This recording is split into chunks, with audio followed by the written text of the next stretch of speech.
Students, আজকে আমরা solve করব 2022-এ ওয়েস্ট বেঙ্গল প্রাইমারি টেটের যে এক্সামটি হয়েছিল সেটার চাইল্ড ডেভেলপমেন্ট অ্যান্ড পেডাগজির কোশ্চেন পেপারটি। ঠিক আছে, তাই তোমরা ক্লাসটি পুরোটা দেখবে। 30টি কোশ্চেন আসে এই পার্ট থেকে।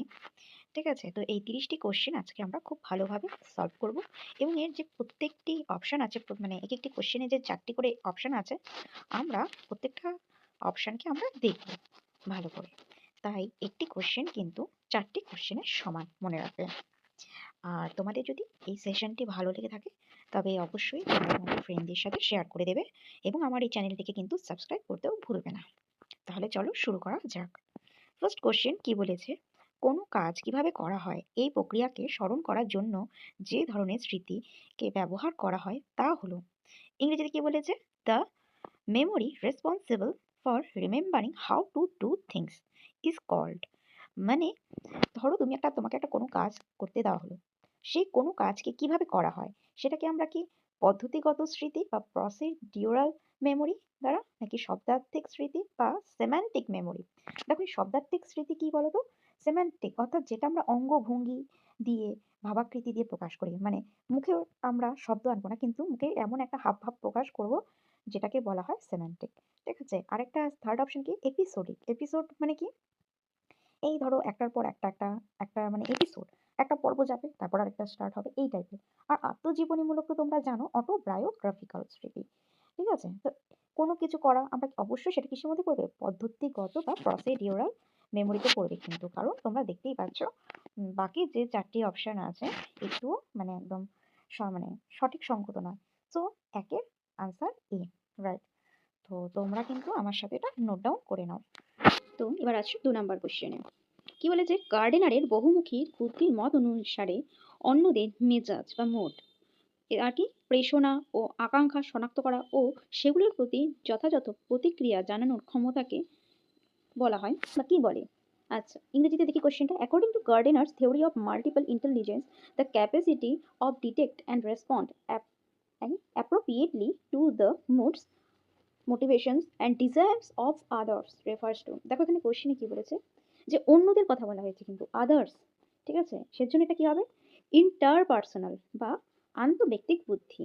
অর্থাৎ এখানে কারো মেজাজ, বুদ্ধি, প্রেষণা, আকাঙ্ক্ষা এই সমস্ত বিষয়ে বলেছে, তাই তো। যদি তোমার নিজের ব্যাপারে বলতো বা কারো নিজস্ব ব্যাপারে বুদ্ধির কথা বলতো তাহলে কি তো বলতো, তাহলে হতো ইন্ট্রা পার্সোনাল ইন্টেলিজেন্স, যেটা ডি অপশনে আছে। কিন্তু এখানে যেহেতু অন্যের বুদ্ধির কথা বলা হয়েছে সেজন্য এটা হয়েছে কি ইন্টারপার্সোনাল। তাহলে ইন্টার আর ইন্ট্রা এই দুটার মধ্যে যে ডিফারেন্সটা এটা কিন্তু তোমরা মনে রাখবে, খুবই ইম্পর্টেন্ট, তাই তো। আচ্ছা, তাহলে এটা আনসার সি, তোমরা এটা হিসেব মার্ক করে দাও। নেক্সট আসো পরের কোশ্চেনে। পরের কোশ্চেন কি বলেছে, যে according to Kohlberg a teacher can inculcate moral values in the classroom by. মানে বার্গের মত অনুসারে এক শিক্ষক বা শিক্ষিকা শ্রেণীকক্ষে মূল্যবোধ জাগ্রত করতে পারেন। কিভাবে স্টুডেন্টের মধ্যে টিচাররা মূল্যবোধ জাগ্রত করে থাকে, অপশনগুলো দেখো। ধর্মীয় শিক্ষার ওপর গুরুত্ব প্রদান করে, শিক্ষার্থীদের মনোবিদ্যার বই পড়তে বলে, আচরণ পরিবর্তনের জন্য স্পষ্ট ও কঠোর নিয়ম প্রণয়ন করে, আরেকটা কি নৈতিক বিষয় নিয়ে আলোচনা করে। ফার্স্ট অফ অল আমাদের সবার ফার্স্টে মাথায় রাখতে হবে যে ক্লাসরুমে ধর্মীয় কোনো বিষয় কিন্তু আনা যাবে না। কারণ কি, ধর্মীয় ব্যাপারটি হচ্ছে একটা ক্লাসরুমের মধ্যে অনেক স্টুডেন্ট থাকে, তাদের সবারই পৃথক পৃথক ধর্ম রয়েছে। ঠিক আছে, তুমি বা অ্যাজ এ টিচার আপনি কোনোদিনও কোনো একটা নির্দিষ্ট ধর্মের কে নিয়ে কোনো এক্সাম্পল বা কোনো গুরুত্ব তুমি কিন্তু দিতে পারবে না তখন, তাই তো। তারপর কি বলছে, শিক্ষার্থীদের মনোবিদ্যার বই পড়তে বলে। শিক্ষার্থীদের মনোবিদ্যা, এখন বাচ্চা বাচ্চা টিচার, এটা তোমরা কোন ক্লাসে পড়ছো, তোমরা প্রাইমারি টেটের কোশ্চেন এটা, তো একটা প্রাইমারি স্কুলের জন্য সেক্ষেত্রে কি এটা কি পসিবল যে তুমি তাকে মনোবিদ্যার বই পড়তে বলবে, অসম্ভব, মানে একদমই না, এটা অসম্ভব। তাহলে সবসময় যখনই আনসার করবে পেডাগজি তখনই একটা একটা শিশুর বা সেই শিক্ষার্থীর মানে সাপেক্ষে হয়ে আনসারটা করবে। তুমি কি পারো এটা সেখানে ম্যাটার না, এখানে ম্যাটার তোমার স্টুডেন্ট কি বুঝতে পারবে সেটা। ঠিক আছে, সবসময় স্টুডেন্টকেই তোমার আগে প্রায়োরিটি দিতে হবে। তাই বি নাম্বার অপশনটা হবে না। আরেকটা কি, আচরণ পরিবর্তনের জন্য স্পষ্ট ও কঠোর নিয়ম প্রণয়ন করে। এটা এটা সম্ভব। একটা তুমি স্পষ্ট ও কঠোর নিয়ম যদি তুমি একটা ক্লাসে তুমি প্রয়োগ করো, সবার প্রথমেই সেটা ভুল হবে অপশনে। কারণ কি, এটা একদম মরালিটি বা এটা একদম নিয়মের খিলাফ যে তুমি স্টুডেন্টের উপর কোনো একটি কঠোর হচ্ছ। ঠিক আছে, তো প্রথম 3টে অপশন একদম হবে না, অপশন ডি হচ্ছে এটা কারেক্ট আনসার। ইংলিশে কি বলছে, ডিসকাসিং মরাল ইস্যুস, তুমি তাদের সাথে এই নিয়ে আলোচনা করতে পারো। ঠিক আছে, নেক্সট তারপর কোশ্চেনে আসো 4 নম্বরে। Child's inability to understand a situation from another person's point of view is called। কি বলেছে? শিশুদের অন্যের দৃষ্টিভঙ্গি দিয়ে কোনো অবস্থা বোঝার অক্ষমতাকে বলে। মানে একটা শিশু কখনো অন্যের দৃষ্টিভঙ্গিতে কোনো কিছু বিচার করতে পারে না। কেন? কেন? সেটাকে কি বলে? আমরা যেমন তোমাকে আমি মাত্রই যেমন বললাম যে তুমি নিজের প্রেক্ষাপটে কিন্তু উত্তর দিবে না। সবসময় একটা শিশুকে কেন্দ্র করে তার প্রেক্ষাপটে সেই আনসারটা দেবে। তো তুমি কিন্তু একটা শিশুর মানে তার যে বোঝার ক্ষমতা তাকে তুমি বুঝতে পারছো। ঠিক আছে? তার দৃষ্টিভঙ্গিকে তুমি বুঝতে পারছো। কিন্তু একটা শিশু কিন্তু সেটা তোমার দৃষ্টিভঙ্গি বা তোমাকে কিন্তু বুঝতে পারবে না। কারণ কি? কারণ ইগোসেন্ট্রিক থিংকিং। হ্যাঁ, বাচ্চাদের থিংকিং কেমন হয়? ইগোসেন্ট্রিক। বাকি দেখো যে ৪ টা অপশন আছে। কি বলছে? অবজেক্ট পার্মানেন্স। অবজেক্ট পার্মানেন্স হচ্ছে মানে কোনো একটা বস্তুর স্থায়িত্ব। মানে সে একটা কোনো একটা জিনিস দেখলো। সাপোজ অবজেক্ট সে দেখলো তার মা রুটি বানাচ্ছে। ঠিক আছে? তো সে আগের দিন পূর্ণিমার রাতে ধরো তার আগের দিনের রাত্রে ছিল পূর্ণিমা। তো আকাশে চাঁদ দেখেছে। তো এবার সে যখন তার মাকে রুটি বানাতে দেখলো তখন সে তার মাকে বলল, "মা তুমি চাঁদ বানাচ্ছো?" মানে এরকম আরকি। তার মধ্যে চাঁদ কিন্তু পার্মানেন্ট একটা প্লেস নিয়েছে। সে চাঁদের মতো দেখতে রুটিকে দেখে ভাবছে যে সেটাও যেন চাঁদ। এটা হচ্ছে অবজেক্ট পার্মানেন্স। আরেকটা কি? সেন্ট্রেশন। সেন্ট্রেশন মানে এককেন্দ্রিক চিন্তন। মানে কোনো একটা জিনিসকে নিয়েই আরকি ভাবছে সে। তারপর কি? ট্রান্সডাক্টিভ থিংকিং। ট্রান্সডাক্টিভ থিংকিং এটাও আমরা আস্তে, আস্তে পরে আসবো। ঠিক আছে? তো বাংলা ভাষায় বলছে এটা সঞ্চারিত চিন্তন। তো একটিও হবে না এর মধ্যে অপশন সি হচ্ছে এখানে রাইট আনসার। ঠিক আছে? সো তোমরা খাতার মধ্যে লিখে নিতে পারো কোশ্চেনটা না থাকলে অথবা তুমি অনলাইনে ওটা ডাউনলোড করে নিতে পারো। ওকে। নেক্সট ৫ নম্বরে আসো। কি বলছে যে according to Kohlberg in which stage of moral development does an individual work to please his or her family members and neighbors? কোহলবার্গের মত অনুসারে নৈতিক বিকাশের কোন স্তরে ব্যক্তি পরিবারের সদস্যদের বা প্রতিবেশীদের খুশি করার জন্য কাজ করে? এটা হচ্ছে কি মাথায় রাখবে কোহলবার্গের এটা আমি তোমাদের পরবর্তী ক্লাসে পড়াবো। তাই তোমরা কিন্তু আমার ক্লাসগুলো একটাও মিস করো না। ঠিক আছে? আর অবশ্যই আমার ক্লাসটি ভালো লেগে থাকলে লাইক, শেয়ার এবং অবশ্যই সাবস্ক্রাইব করবে। ও আচ্ছা। তো কোহলবার্গের নৈতিক বিকাশের ৩ টি স্তর আছে। একটা হচ্ছে কি? একটা হচ্ছে প্রি কনভেনশনাল, দ্বিতীয় স্তর কনভেনশনাল, থার্ড পোস্ট কনভেনশনাল। তো প্রত্যেকটা স্তরে আবার ২ টা করে লেভেল আছে। প্রি ২ টা লেভেল ১, ২, তারপরে কনভেনশনাল এ ২ টো ৩, ৪ এ আছে। আর পোস্ট এ আছে ৫, ৬। ঠিক আছে? তো এখানে টোটাল ৬ টা লেভেল আছে। তো এই ৬ টা লেভেলের মধ্যে এখানে ৪ টা লেভেল সম্পর্কে এখানে ৪ টা লেভেল অপশনই দিয়েছে। বলেছে যে এখানে একটা বাক্য দিয়ে দিয়েছে যে এই অবস্থাটা কোন স্তরে দেখা যায়। তো এটা হবে ভালো ছেলে এবং সুন্দর মেয়ের স্তরে অর্থাৎ good boy and good girl orientation সেই স্তরটির নাম। তাই এখানে good boy or nice girl stage বলেছে। ঠিক আছে? আচ্ছা। তো দেখো এই স্টেজে কি হয়? গুড বয় নাইস গার্ল যে স্টেজটা থাকে সেটা প্রি কনভেনশনালি পড়ছে। ঠিক আছে? সেখানে কি থাকছে? আচ্ছা। তো এখানে দেখো গুড বয় নাইস গার্ল যে স্টেজটা রয়েছে, আচ্ছা এখানে কি বলেছে যে একটা বাচ্চা কেন সেই কাজটি করবে? কারণ সে কাজটি করে অন্যদেরকে খুশি করার উদ্দেশ্যে বা তার প্রতিবেশীরা খুশি হবে তার কাজটি দেখে। তখন সে কারো প্রশংসা পাবে, তার বাড়ির লোকের প্রশংসা পাবে সেজন্য কাজ করে। ঠিক আছে? আর বাকি অপশনগুলো কি বলেছে যে দেখো এটা হচ্ছে good boy nice girl orientation কাজটি হচ্ছে। পানিশমেন্ট ওবিডিয়েন্স স্টেজ কি বলেছে যে শাস্তির ভয়। একদম আমরা বাচ্চাদের বলি, "এই কাজটি করো। না করলে কিন্তু তোমাকে আজকে কান ধরে উঠবস করাবো বা এমন শাস্তি দেবো।" ওরা কি করে? বাচ্চারা ভয়েই কাজটি করে। তো এটা হচ্ছে সেই অপশন এ তে যে স্টেজটা বলেছে সেটা। দেন আসছে কি personal reward stage. Personal reward stage বলতে যে ব্যক্তিগত পুরস্কার স্টেজ। যে এটা পারলে আমি মানে এই সেটা অ্যাচিভ করব এরকম ব্যাপার। আজকে এই কাজটা করতে পারলে আমার এই জিনিসটা অ্যাচিভ হবে। ব্যক্তিগত সেই পুরস্কার। ঠিক আছে? তো এই স্টেজটা এটা। তারপরে ল অ্যান্ড অর্ডার স্টেজ। এই স্টেজে আইন এবং আদেশ বাচ্চাদের মনে একটা ধারণা থাকে যে আইন আদেশ না মানলে তে আমাকে শাস্তি দিবে। কোনো অথরিটি আমাকে শাস্তি দিবে। যেমন আমরা জানি যে নিয়ম বা কানুন উল্লঙ্ঘন করলে আমাদের কি হতে পারে? শাস্তি হতে পারে। তাই তো? তো এখানে যেটা বলেছে যে খুশি করার উদ্দেশ্যে পারিবারিক সদস্য এবং প্রতিবেশীদের খুশি করার জন্য এখানে যে সেন্টেন্সটা বলেছে এই ৪ টার মধ্যে অবশ্যই বোঝা যাচ্ছে অপশন সি টাই বেশ যাচ্ছে। So option C. নেক্সট আসো। শিক্ষণের যে স্তরে শিক্ষার্থী শিক্ষণ সমস্যাটি চিহ্নিত করতে, সমস্যাটিকে সংজ্ঞায়িত করতে এবং বিশ্লেষণমূলক সৃজনশীল ভাবনা দ্বারা সেটির সমাধান করতে চেষ্টা করে তা হলো ইংলিশে কি বলছে? The level of teaching in which the learner can identify the problems, define it and try to solve it by using critical and creative abilities is। আচ্ছা কি বলেছে যে শিক্ষণের সেই স্তরটি যেখানে শিক্ষার্থী কোনো একটা সমস্যাটাকে চিহ্নিত করছে যে হ্যাঁ এটি একটি সমস্যা। তারপরে সেটাকে সংজ্ঞায়িত বা সেটাকে ডিফাইন করতে পারছে, ব্যাখ্যা করে দিতে পারছে যে সমস্যাটা এমন এমন। এবং সে ট্রাই করছে সেটাকে সলভ করার জন্য কিসের দ্বারা? তার ক্রিটিক্যাল থিংকিং দ্বারা, ক্রিয়েটিভ অ্যাবিলিটিস দ্বারা। এটাতে কোন স্তরে পড়ে? এটা অবশ্যই রিফ্লেক্টিভ লেভেল অফ টিচিং বা প্রতিফলনমূলক স্তরে শিক্ষণ এটা। কারণ কি দেখো, স্মৃতিমূলক মেমোরি লেভেল অফ টিচিং তো হবে না। মেমোরি লেভেল অফ টিচিং মানে কি রোট মেমোরাইজেশন বা কোনো কিছু মুখস্থ বিদ্যা করলে, মুখস্থ করা হলো, সেটাকে মনে করা হচ্ছে, সেটা হচ্ছে মেমোরি লেভেলে করছে, ঠিক আছে? আন্ডারস্ট্যান্ডিং লেভেল বা বোধ, আন্ডারস্ট্যান্ডিং মানে বোঝার দ্বারা, কিন্তু রিফ্লেক্টিভ লেভেল মানে কি প্রতিফলনমূলক বা কাজটাকে করছে, প্রতিফলিত হচ্ছে হাতে কলমে সেটা। আর pre active level of teaching প্রাক সক্রিয় স্তর, এটাও হবে না, ঠিক আছে? তাই এখানে মোস্ট অ্যাপ্রোপ্রিয়েট অ্যান্সার হচ্ছে অপশন সি। আচ্ছা, দেখো এরকমও হয় যে পেডাগজিতে একের বেশি আনসার কিন্তু সঠিক হচ্ছে, কিন্তু কোনটা নেওয়া হলো যেটা সবচেয়ে বেশি অ্যাপ্রোপ্রিয়েট সেটাকে আমরা নেব। নেক্সট আসুন, নিচের কোনটি অন্তর্দৃষ্টিমূলক শিক্ষণের সঠিক পর্যায়ক্রম? Which of the following is the correct sequence of steps for insightful learning? Insightful learning স্টেপসগুলো বুঝতে বলেছে কি হবে? ফার্স্টে প্রিপারেশন, প্রথমে প্রস্তুতি করা হলো, তারপরে ইনকিউবেশন বা সুপ্ত চিন্তন, তারপরে ইনসাইট, তারপরে ভেরিফিকেশন। আচ্ছা, দেখো প্রথমে কি করি আমরা, যে কোনো জিনিস এটা প্রস্তুত করি, তাই তো, প্রিপেয়ার করি। ভেরিফিকেশন তো সবার লাস্টে করি, যখন আমরা সেটাকে অ্যাপ্লাই করে দিলাম।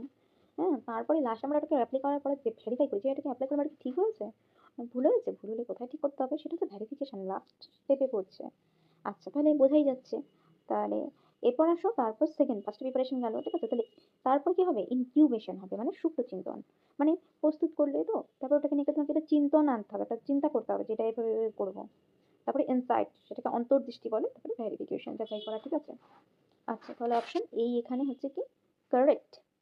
এরপর আসুন নেক্সট কোশ্চেন, কি বলেছে দেখো। শিক্ষক শিক্ষিকা একজন শিক্ষার্থীকে চায়ের কাপের বিভিন্ন অপ্রচলিত ব্যবহার সম্পর্কে জিজ্ঞাসা করলেন। এই ধরনের শিক্ষক শিক্ষার্থীর মধ্যে উৎপন্ন করে, a teacher asks a student to mention different non-conventional use of teacups. This teaching tends to develop among students. আচ্ছা, মানে আমরা যেমন চা কাপ দিয়ে চা খাই, তাই তো? কিন্তু টিচার তার স্টুডেন্টকে কি জিজ্ঞাসা করলো, সেই চা খাওয়া বাদে এছাড়া ওই চায়ের কাপ দিয়ে কি কি কাজ করা যায়?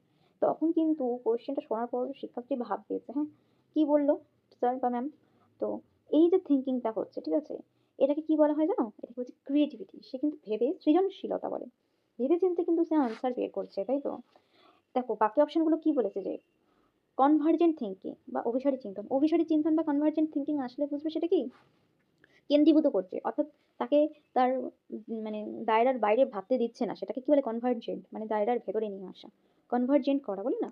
তো এটা আবার যদি অপশনে ডাইভারজেন্ট থাকতো তাহলে কিন্তু ডাইভারজেন্ট কারেক্ট আনসার হতো। কনভার্জেন্টের অপোজিট হচ্ছে ডাইভারজেন্ট, মানে কি অপসারী, অর্থাৎ দায়রার বাইরে গিয়ে ভাবো, out of the box thinking. এই টার্মসগুলো আমরা ইউজ করি, তাই তো? তারপর কি রয়েছে দেখো, ল্যাঙ্গুয়েজ অ্যাবিলিটি, ভাষাগত ক্ষমতা, এখানে তো ল্যাঙ্গুয়েজের কোনো প্রশ্নই আসে না, ঠিক আছে? কনক্রিট থিঙ্কিং, কনক্রিট থিঙ্কিং মানে মূর্ত, মানে যেই জিনিসটা আমরা সবসময় চোখে দেখি, যেমন চায়ের কাপ দিয়ে তো চা খেতে দেখি, তো এটা তো ওটার কথা চাইনি, এটা চেয়েছে ওটা বাইরে বিমূর্ত করতে চাইছে, তাই তো? অ্যাবস্ট্রাক্ট তাকে ভাবতে দিচ্ছে আর কি। তো এটা অপশনটা বি হচ্ছে একদম মোস্ট অ্যাপ্রোপ্রিয়েট, বা এখানে এটাই আছে সঠিক আনসার, ঠিক আছে? আচ্ছা, তারপর আসছো নেক্সট কোশ্চেন 9 নম্বরে। A test is administrated twice in a definite interval on a group of school students under identical environmental conditions. The mean scores of students remain very close. It is therefore said that the test has আচ্ছা, কি বলছি, সুনির্দিষ্ট সময় ব্যবধানে একদল বিদ্যালয়ের শিক্ষার্থীদের উপর এক ধরনের পরিবেশগত পরিস্থিতির একটি অভিজ্ঞতা দুবার প্রয়োগ করা হলো, ঠিক আছে? দুটি স্কোরের গড় খুব কাছাকাছি হলে মানে অভিজ্ঞতার কোন বৈশিষ্ট্যের কথা এখানে বলা হয়েছে ধরো। আচ্ছা, যে কোনো একটা এক্সামে তিনটে বৈশিষ্ট্য থাকে, একটা হচ্ছে কি জানো, ভ্যালিডিটি, একটা হচ্ছে রিলায়েবিলিটি, একটা হচ্ছে অবজেক্টিভিটি, ঠিক আছে? তো এবার দেখো, কোনো একটা টেস্ট ভ্যালিডিটি কখন বলে, কখন রিলায়েবিলিটি বলে, অবজেক্টিভিটি, এটা তোমাদের জানতে হবে, এটা আমি একটা আলাদা করে ক্লাস করেই করাবো, ঠিক আছে? আচ্ছা, যখন দেখবে কোনো একটা পরীক্ষা একবার নেওয়া হলো, তাতে সব বাচ্চারা যে ফল করলো, এরপর আবার সেকেন্ড টাইম আবার একটা সেই টপিকের উপর আরেকটা পরীক্ষা নেওয়া হলো, তাতে হলো বাচ্চারা সেই একই রেজাল্টই করলো, ঠিক আছে? তখন তুমি কি বলতে পারবে বলো তো? তখন বলতে পারবে যে ইয়েস, যে টেস্টটা নেওয়া হয়েছে সেটা ভ্যালিড। ওকে, সরি, এটা মনে হচ্ছে ভ্যালিড বলা ঠিক না, মানে যেই টেস্টটা নেওয়া হয়েছে সেটা হচ্ছে রিলায়েবিলিটি বলে সেটাকে। ভ্যালিডিটি হচ্ছে যেই, অবজেক্টিভিটি হচ্ছে যেই উদ্দেশ্যে নেওয়া হচ্ছে সেই উদ্দেশ্যটা ফুলফিল হচ্ছে নাকি, ঠিক আছে? আর রিলায়েবিলিটি হচ্ছে একই রেজাল্ট যদি বারবার আসে তার মানে সেটা রিলায়েবল কন্টেন্ট বা নির্ভরযোগ্যতা, সেটা বলা হয় বাংলায়, ঠিক আছে? তো এটা আমি আলাদা করে, এটা বলতে গেলে অনেকটাই বড় হয়ে যাবে, সো আমি এটা আলাদা করে ক্লাসে পড়াবো তোমাদের, ঠিক আছে? নেক্সট আসো করি। শিখন বেশি কার্যকরী হবে যখন, আচ্ছা, teaching learning becomes more effective when, কখন হবে? শিক্ষিকা বা শিক্ষক প্রশ্ন করেন ও শিক্ষার্থী উত্তর দেন। একদম না। শিক্ষিকা প্রশ্ন করছে, শিক্ষার্থী উত্তর দিচ্ছে। এটা তো সব পুরোনো মেথড। আমাদের আদিকাল যে জামানা, পুরোনো জামানা এরকম হতো। এখন একদমই এসব চলবে না। এখন কি করতে হবে? শিক্ষিকা বেশি করে গৃহ কাজ দেন, অপশন ডি তে আছে। এটা তো আরো না। তো বাড়িতে কেন কাজ দেবে?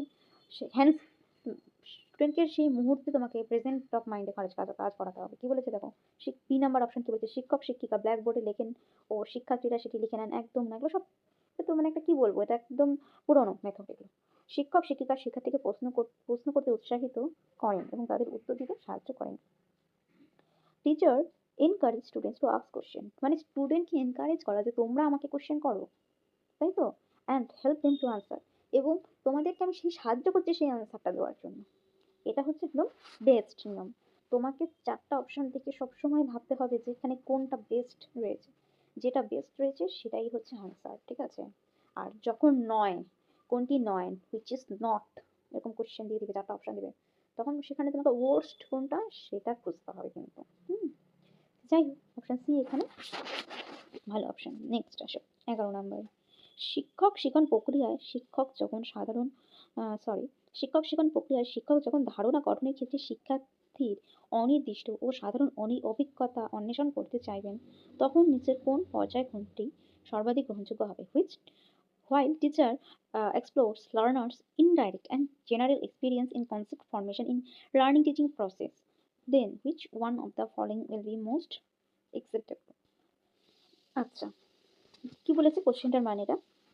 যে শিক্ষার্থীর মধ্যে যে টিচিং লার্নিং প্রসেসের সময় শিক্ষার্থীর মধ্যে যে তোমার while explores teacher indirect and general experience in concept formation in the, আচ্ছা, শিক্ষার্থীর মানে কনসেপ্ট কতটা ফরমেশন হয়েছে বা কনসেপ্ট ফরমেশনের যে ধাপগুলো সেটা কি কি বলেছে? কি বলেছে? যে ফার্স্টে পরিচিতিকরণ, এক্সপোজার। টিচার কি করবে? স্টুডেন্টকে ফার্স্টে যে কোনো একটা এক্সপোজার দিবে বা সেই টপিক সম্পর্কে তাকে পরিচিতিকরণ করাবে। তারপর কি? পারসেপশন হবে প্রত্যক্ষণ। তারপরে অ্যাবস্ট্রাকশন, বিমূর্তিকরণ, তারপরে জেনারেলাইজেশন। বাদবাকি অপশনগুলো দেখো, জেনারেলাইজেশন কিন্তু সবার লাস্টে আসে। কারণ কি? জেনারেলাইজেশন সাধারণীকরণ বা সরলীকরণ, বা আমরা সবসময় এটা বলে থাকি যে জিস্ট বের করা, কিন্তু জেনারেলাইজ করা আমরা সবার লাস্টে করে থাকি যে কোনো পড়ার। তাই অপশন এ বা ডি এর মধ্যে একটা হবে বোঝা যাচ্ছে। তারপরে দেখো, আর পরিচিতিকরণ তো সবার ফার্স্টেই তোমাকে দিতেই হবে, ঠিক আছে? তারপর কি আসতে হবে? তারপরে পারসেপশন, সেটা প্রত্যক্ষণ করতে হবে। আগেই তো তুমি জিনিসটা না প্রত্যক্ষ করে তুমি তো আগে তো কোনো অ্যাবস্ট্রাক্ট জিনিসে চলে যেতে পারবে না, না? আগে সেটা সম্পর্কে পারসেপশন তোমাকে রাখতে হবে। তো অপশন এ হচ্ছে এখানে মোস্ট অ্যাপ্রোপ্রিয়েট আনসার। ওকে, এরপর আসুন নেক্সট কোশ্চেন। ১২ নম্বর। নিচের কোনটি পেডাগজি ধারণার ক্ষেত্রে সত্য নয়? কি বলেছে? যে পেডাগজি হলো পাঠ্যক্রম পরিচালনার বিভিন্ন পথ-মাধ্যম। আচ্ছা, সত্য নয়, যে তোমাকে আমরা একটু আগে বললাম যে নয়, নট যে কোশ্চেন আসবে, দেখো কি বলেছে? যে পেডাগজি শিশুদের চাহিদার সঙ্গে সম্পর্কিত নয়। সি তে বলেছে। এটা তো বোঝাই যাচ্ছে যে pedagogy is not related to the needs of children. কোনোদিন হয়? পেডাগজি মানেই তো আমরা জানি যে নিডস অফ চিলড্রেন, চিলড্রেনের কি কি দরকার, সেই দরকারগুলো তো আমরা পেডাগজির মাধ্যমে জানি, তাই তো? তাহলে অপশন সি এখানে ভুল আছে। আচ্ছা, বাকি অপশনগুলো দেখে নিই। পেডাগজি হলো প্রধান সংস্কৃতি দ্বারা প্রভাবিত হয়। Pedagogy is usually influenced by dominant culture. হ্যাঁ, হতেই পারে। পেডাগজি পাঠ্যক্রমে সর্বত্র অনুশীলিত হয়। আচ্ছা, pedagogy is being exercised across the curriculum. হ্যাঁ, অবশ্যই। আচ্ছা, pedagogy is not related to the needs of children. তাহলে তো হবেই না, অপশন সি, বোঝাই যাচ্ছে। ইজ নট বলেছে, পেডাগজি তো ইজ রিলেটেড। কোশ্চেনটা দেখো কি বলেছে? বলেছে যে হুইচ ইজ নট, তো সত্য নয়, এটাই তো অসত্য বলেছে, তাই না?